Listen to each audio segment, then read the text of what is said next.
Hiya and welcome to Andrea's Dance World. Oh my gosh, I'm so excited. I finally found him. My next guest is one of the first teachers to teach salsa here in London. I don't want to tell you really anything about his story. I want you to listen to his story, his views, and where he came into the picture. But it is Nelson Batista, and I'm absolutely excited that I managed to find him and that he actually agreed to the interview. So it's a great pleasure that my next guest is Nelson Batista. Enjoy the interview. Okay, so good afternoon. I should say actually good evening, Nelson. It's an absolute pleasure to have you here on Andrea's Dance World, and I want to thank you for saying yes to this interview. How are you? I'm okay, thank you very much. Thank you for inviting me. You're welcome, you're welcome. Okay, so let's get to it. One of the most simple questions I start with, and one of the most obvious, is for everyone who's tuning in and listening, is for you to tell us which country you're from, what city you were born in, and also what your childhood was like. I'm from Cuba. I was born in Havana, in a neighborhood called Buena Vista, a long time ago. Yes, the last question, I didn't get that. Yes, just to tell us something about your childhood. What was your childhood like when you were growing up? Well, I grew up in communist Cuba, so there wasn't much excitement. I studied quite a lot. My neighborhood wasn't a great one. It was quite a rough neighborhood, actually. But besides that, I mean, it was a happy childhood, I guess. I did lots of sports, and I read a lot. Actually, I am an avid reader, and I was quite a quiet child. The most exciting thing I used to do was to go downstairs from my house and join the street rumba parties. Wow. I think that was my initiation in dance, really. Two or three men used to get some wooden boxes, and somehow they used to get a bottle of rum from somewhere, and they used to start playing, improvising rumba, one which is a style of rumba. And some more people would come down from different corners of the neighborhood, and before you knew it, you got a rumba party where the people danced and improvised and singing and playing and so on. And it happened quite often, but most of the time until the police arrived. That's when I actually really first saw really serious dancing, street dancing. Okay. These people were not trained dancers, but they danced really well. It was rumba, as I said, not salsa, but that was my first contact with real dance. Okay. So can I actually ask, do you have brothers and sisters? I have a sister, an elder sister, who was my inspiration in dance because she's a hot dancer. And I was just about to ask that, actually. Do you, was music played much in your family? Because I know you said that you learned on the streets, but was music played much in your family? Yes. Both as, like everyday music, and also have some musicians and singers in my family from my father's side. My father was an amazing dancer too, whom I saw dancing for first time by accident when I was around 11 years of age. And my father was invited to my friend's house, end of the year party, and my friend and I was just running around. And then we came back to the house, and there were many adults there, about 30 people in this kind of house with a front terrace kind of thing. And I was looking for my dad, and I saw this man dancing with his, I remember incidentally, a voluptuous lady with a yellow dress, and she was dark skinned. I remember that. We always mention coloring. Yeah. That's good. That's good. Me too. And he was dancing, and I thought, no, I never seen my father dancing. He was moving I had that image or that memory clear in my mind. That was the first time I saw him dancing. And I thought, wow, that is something else. And then he proceeded to tell me stories about how when he came to Havana, because he was from the eastern part of Cuba, every time he had a little bit of money, there were hard times before Castro. He went to what they used to call them something, dance associations, I think they were. Associations, what's the name? I can't remember. Dance clubs kind of thing that belong to the white and to the black. And if you were colored, you could go into the black. They call them associations, as I said. With bands playing and you had to be dressed up. But you couldn't really go into the white ones, you see. Okay. And my father was very light, so he managed to get into all of them. But he used to tell me that he danced a lot. And he didn't really teach me to dance. Okay. I learned by myself first, then I learned from my sister. Then I went to something we call Casa de Cultura, which is a bit like community center type of things. Yeah. Those days you could learn anything: pottery, traditional dances, popular dances, sports, painting, playing instruments, and I chose dance. But I really learned in the street, and in parties and things like that. Right, I see. Okay, so I want to ask you, for some reason, I'm not sure what happened, but you came to the UK. I'm not sure if you went to another country before that, but for some reason you came to the UK. What were your initial dreams when you came to the UK? So I'm assuming it wasn't to be, I assume, if that's incorrect, I apologize, that it wasn't to be a dance teacher. So what were your initial dreams? I came straight to the UK, straight. And someone suggested to me that I could teach dance when I came here. That was in Cuba, a British person. And I laughed. And I said, not in a million years, I'm educated, I'm definitely going to work something else, especially something to do with my education. But as it happens, after about, 4 months after I arrived, give or take, I was invited to go to the ICA in Pall Mall. There was a Cuban week, Cuban cultural week or something. Okay. And I went, and there was a Cuban band, a traditional Cuban band, but very, very good playing. There was also the most famous Cuban rumba group called Muñequitos de Matanza. They were playing. And I went with a Cuban guy that I met here through friends. And he said, let's go and have a look at these musicians and listen to some Cuban music. And I went and I danced, but I just danced. It was the first time since I left Cuba. I really let go, I relaxed and I danced. And I remember the person who was in charge of that place, the ICA, approached me. He said to me, you need to try to show people how to dance properly, how to dance. Start saying here. I said, oh, come on, man. I already had a job. I had a job 3 days after I arrived to the UK. Okay. But he said, come on, you'll do well. And there's nothing here like this. So another person offered to help me with the organization of everything. And I remember I kind of like slightly reluctantly agreed. And this other person helped me to find a venue, which was the first place where I taught. It was called Ivory Round House. Oh, yes, I know. Some community center. It was quite nice. It had a really nice studio. And I remember I turned up with my ghetto blaster. I don't know if that's the right expression. I apologize. It is. And about 4 or 5 tapes or cassettes. Yeah. And I strolled there in my kind of Cuban, can't be bothered way. And this place has a frontal car park area. And then the building is at the back. And there was a queue. There was a fairly large queue. Wow. It had 2 entrances, one on the stairs, concrete stairs on the outside, and one through the side of the building.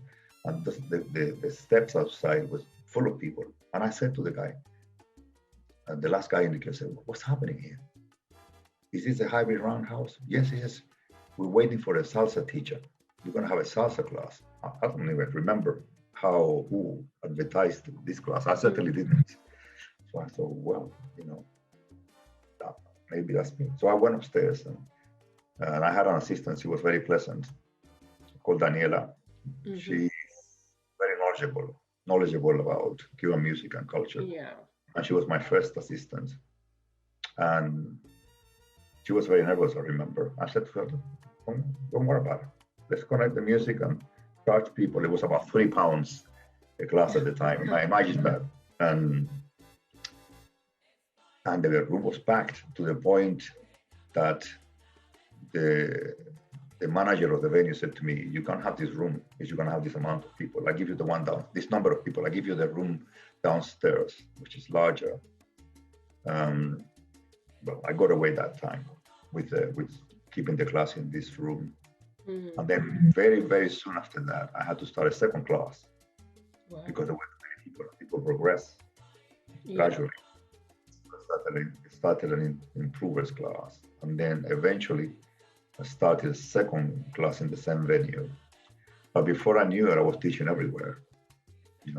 Dance was been teaching dance was on and off since 1990, and I taught all over England. Yeah. Not Wales, not Scotland, but all over England. I used to do workshops on Sundays all over the place, towns, cities, everywhere. Run also a few Latin nights.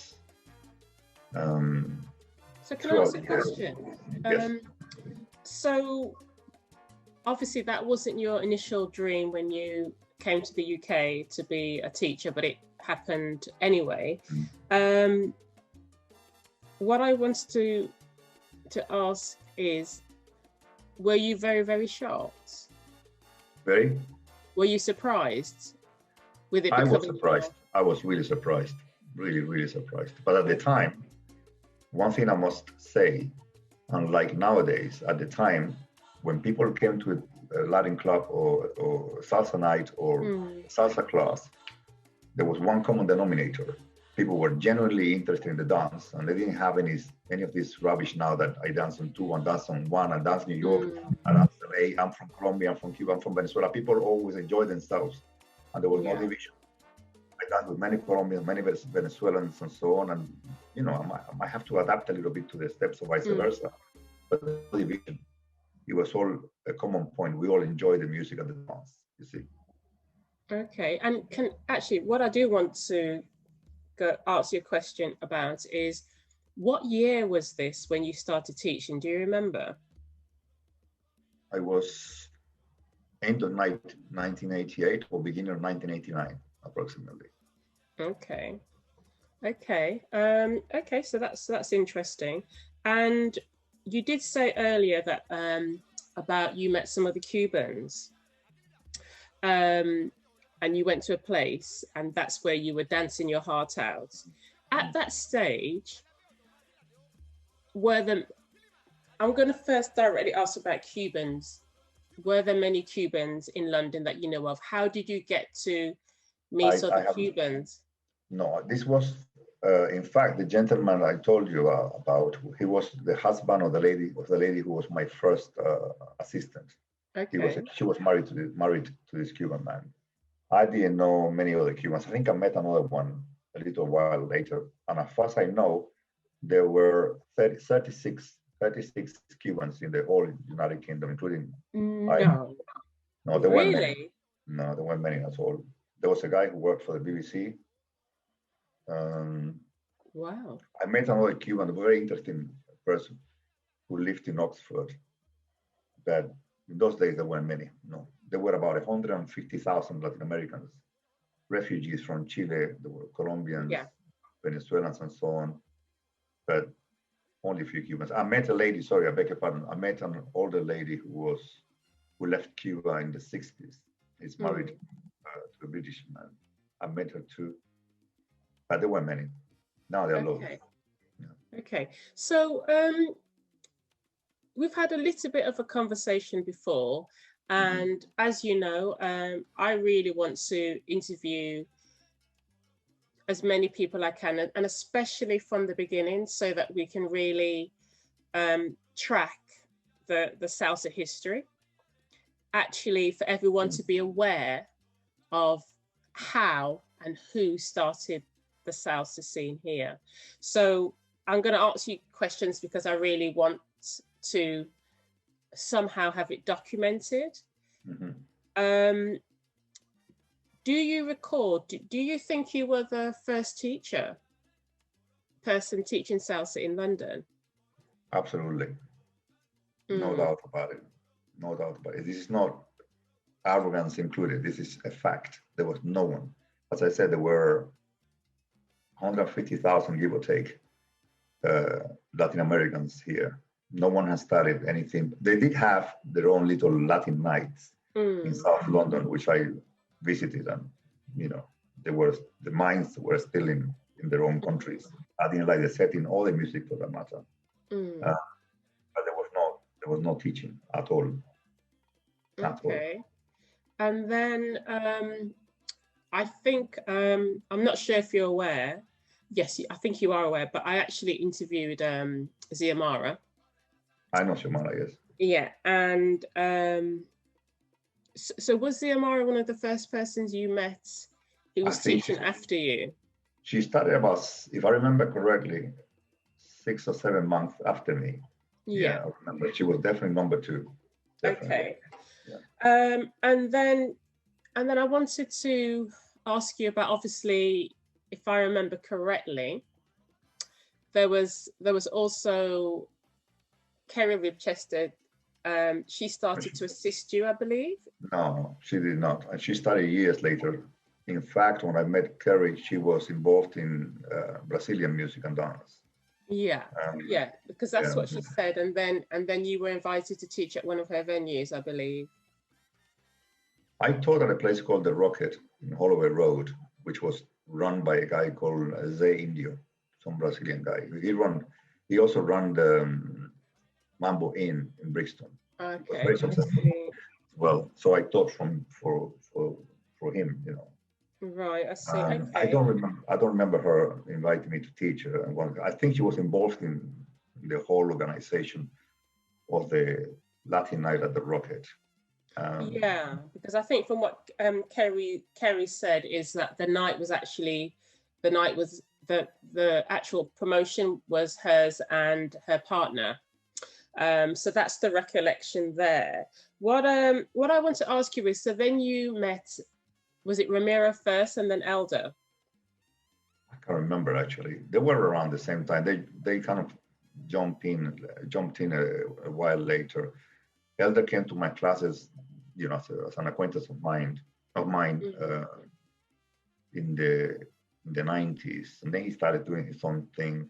Ramiro was actually the way he started, for what I remember, was there was a competition at a place called La Finca or Bar Tiempo.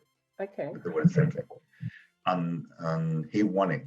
And there was a lady who is now deceased, called Stephanie. Stephanie used to, she's the one who started Salsa Fusion. Yes.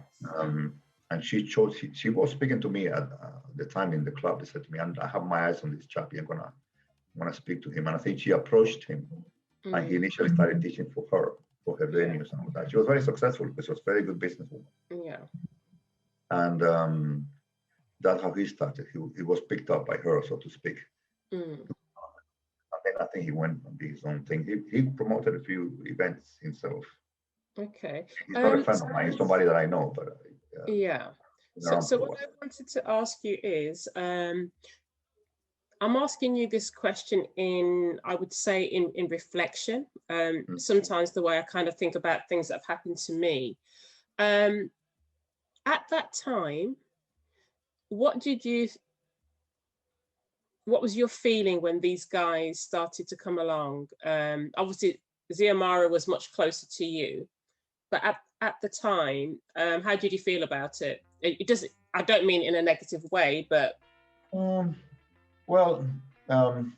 don't think, or I never have been felt threatened by any of these teachers. But these people were a contribution, if nothing else, because, for example, Elder and Ramiro were very different in the way they taught and their styles. Xiomara was absolutely Colombian, 100%, completely different, similar from my style. We cannot be more different, but she had her own personality added to her thing, and she was nice. She's a nice person. So I didn't feel uncomfortable with any of these people. In those days, we shared a common thing. We were all Latin. Yeah. You know, as prejudicial as that may sound, we were all Latin. We were all Latin. We moved this way, moved that way, but we had that flavor. We kind of brought in that flavor from each of us. You see what I mean? Of course. Okay. So I'm curious about this. Salsa,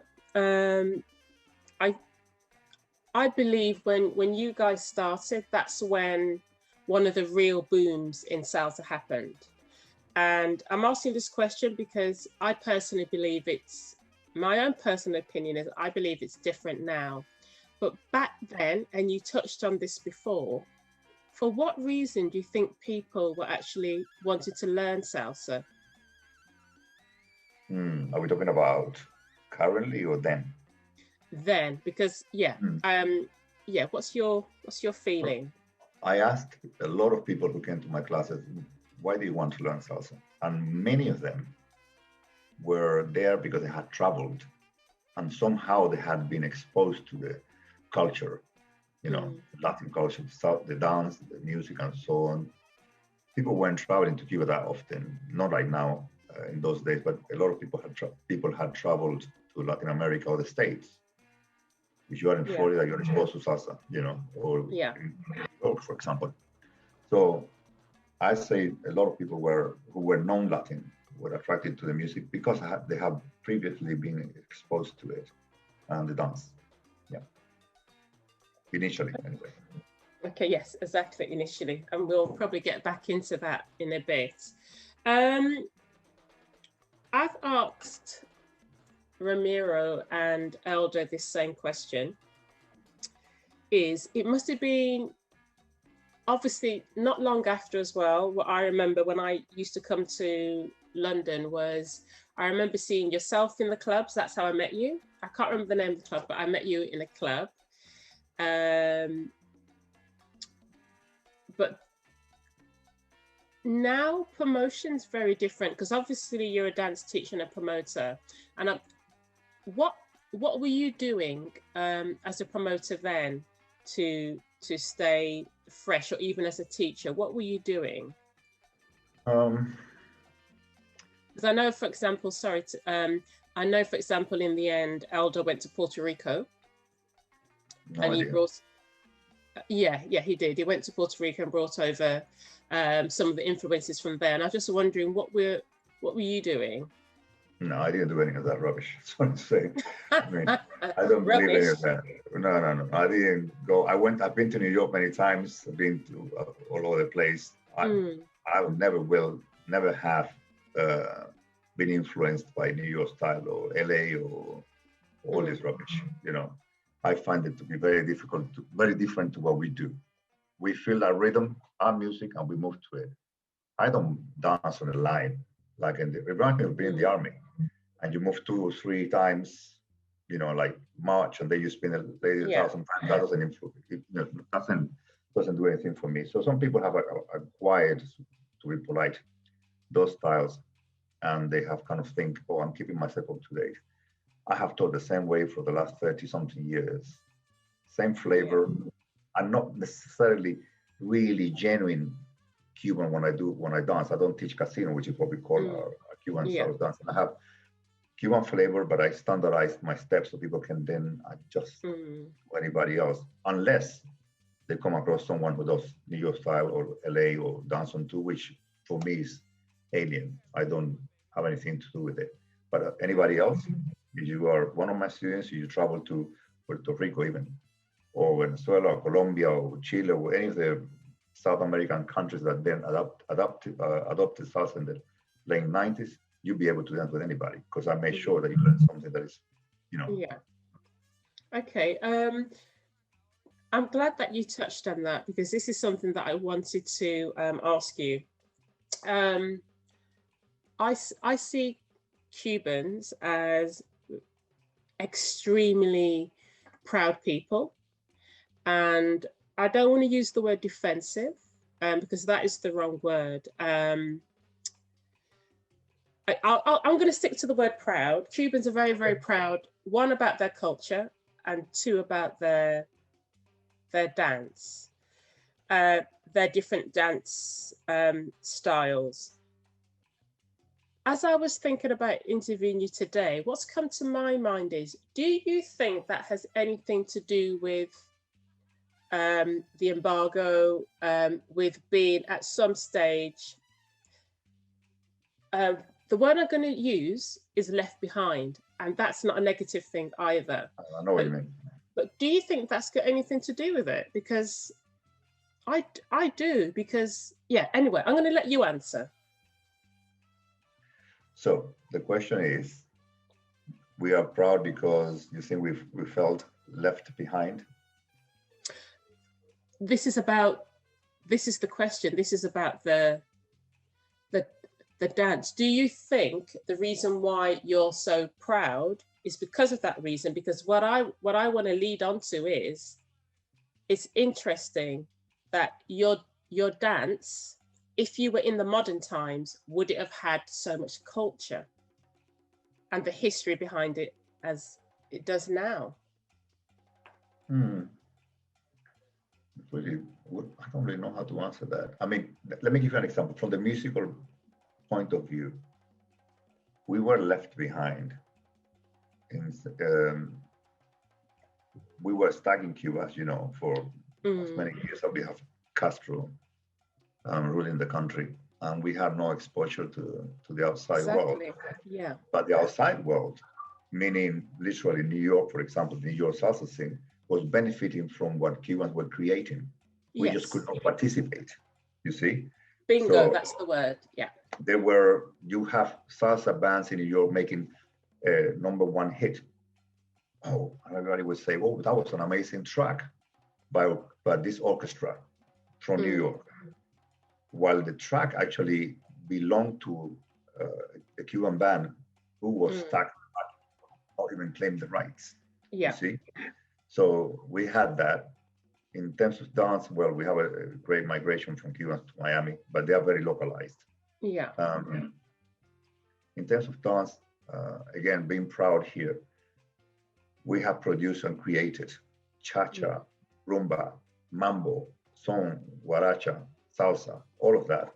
And a lot of people took credit while we were, again, trapped into Castro's claw. For a number of years, we couldn't travel, we couldn't do anything about it, you see? So yes, I guess that we were left behind in that respect at the time. But the merit is ours. That's not being arrogant. We created this. And definitely. I haven't used the word arrogance, but I know whenever I speak to Cubans, and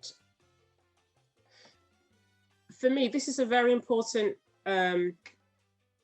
especially this bit, it's very important for me because I actually know a lot of Cubans, and I'm not saying very well, but I do know some Cubans quite well. And I'm actually intrigued by the pride, by how, in my own opinion as well, that Cuban music and dance, as you said, even though people benefit from it, whether they're Latinos or not, at the same time, it's kind of, how can I say, I feel it's kind of bypassed myself, as in they've taken the influence of the dance, the culture, but they don't give the credit to the Cubans. So when sorry? Absolutely. Yeah. So this is something that's quite curious for me. Anyway, but I wanna touch on that again later if you don't mind. Okay. And I'm gonna shoot on. So what I want to ask you is, so we touched on all the other styles, and obviously there there was another, so we talked about the boom of people being interested in salsa. Obviously, around the corner, what came next was, I believe you partnered Joseph David in the Bacardi Salsa Congress. No, I didn't partner him. Joseph David needed a way in to the salsa world as a known person. He came to my classes for a while.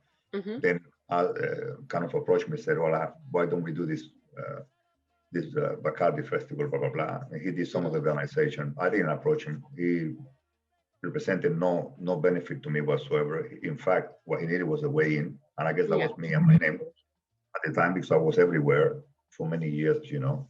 And I have again, humbly speaking, the advantage of originality and being the first one who did all of this. So in terms of association, the only time that I worked with somebody, I always work by myself and do my own promotion, my own club nights, my own classes, and all that. I self-sufficient.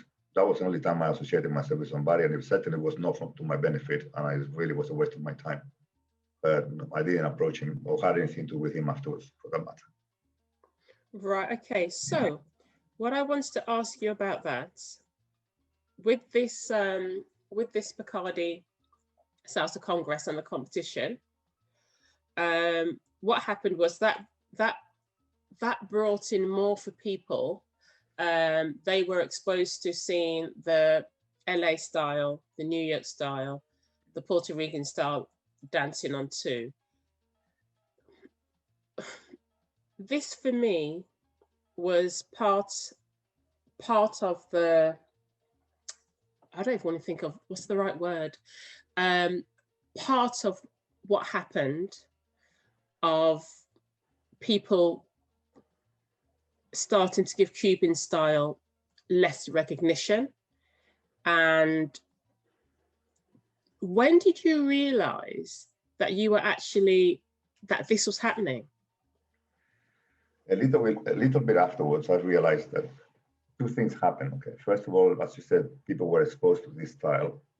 As I said, I'm not keen on it, but I realized that after that exposure, a lot of people found it easier to dance on two, simply because when you dance on two, you don't dance to the rhythm, you dance to the melody. So if you're really tone deaf or you're really rubbish at moving to percussion, your way out is to dance on two, or to LA or New York style, which I find highly mechanical. It's like continuous choreography. I think, in my experience, my point of view here is that it lacks that spontaneous, explosive rhythm, you know, when it's danced. It's very mechanical, you know. That's my opinion. So people who were not particularly rhythmic found it easier to go to an LA class or LA style class or all that, because they just have to walk about and don't have to feel the music like you were dancing. Colombians, they're different to Cubans, 100%, but when they dance, you can see these people feeling the music and feeling the rhythm. You see what I mean? And I agree with you 100% on that. It's the common point between us and Venezuelans. When they move, Dominicans from Dominican Republic, when they move of the hips, you know they're moving to the rhythm. I don't see any of that when I see somebody dancing LA style or this online rubbish or New York style. I see some kind of mechanical setup. I turn the woman 15,000 times, and then I walk 3 steps, and then swing her 3,000 times. Where's the feel? Where are your hips moving? Nowhere. So that has been a place for people who are not particularly good at moving with rhythm to go to. That's my opinion. Okay. And again, I'm going to touch on that later as well, a little bit more. Because another thing I want to highlight, and I believe I asked Elder and Romero the same question, as well as when crossbody lead, New York style, all of those came into fashion. I believe that was when a lot of Latinos left the clubs as well. And I noticed this, and I always say this, I was blessed. I didn't learn from a Cuban. I didn't learn from a Colombian, but I learned from a Latino. And what I learned from him was he had the Latin movement. He made us listen to all kinds of salsa music, all kinds of, we listened to merengue, cumbia, many other rhythms. And I think that really helped me by having, I believe, by having a teacher that was Latino. Mm-hmm. He made me respect, investigate, and research different Latinos' cultures for sure. And then also to respect the music. And I do feel quite strong about that. And I do believe, even though New York style and LA were actually introduced, brought in by Latinos. And as you said, maybe, I don't have the answer, but maybe for some people that was easier and that's why they attached to it more. But I noticed, I loved being in clubs where there was a lot of Latinos as well. So I would go to Villa Stefano, somewhere else, there was Latinos, there was Cubans, Colombians, Venezuelans in the club. I think Crossbody Lead came in, that changed a lot. What's your view? I think it crushed everything. How many clubs can you go to nowadays where you have the same vibe that you had in the 90s, for example, in the early 2000s? Hardly any. In fact, I don't really go out for a couple of reasons. One of them being most DJs are rubbish. Second is because you go to a club now and you can see, I mean, I've been to South Fusion a few times in the last few years, and it lacks, although there are loads of people, it doesn't have that vibrancy that I used to find in Latin nights or Latin clubs in early 2000 or throughout the 90s. And I think, respectfully, it has to do with the fact that many Latinos can't be bothered to go to clubs anymore because of what you just mentioned. Too much LA, too much New York, too much, of that. There's no, it's such a clique. There isn't that kind of thing that you get up and dance with anybody and people really go down, That is missing in a lot of the Latin nights. So let me ask you a question. Do you think it's possible to recreate that again? I think it's been so watered down that I doubt that we will have a really great night happening like it used to be in those days. Okay. So a bit more of a personal question, if you don't mind sharing. We all have good points, high points and low points. And I think sometimes it's important to share that I believe being a teacher and a promoter is not always easy, and people see it as being glamorous, sexy, and there's always loads of money. But I just wanted to ask you, as a promoter teacher, do you recall a time of maybe some kind of business decision you made in salsa that you regret and you wish you could change back, and what was it? That had an impact on your business, I should say. Well, at the very beginning, I thought again, I suppose I have some talent, otherwise I wouldn't have survived, succeeded all these years. That the part that let me down at the beginning was that I was too Latin.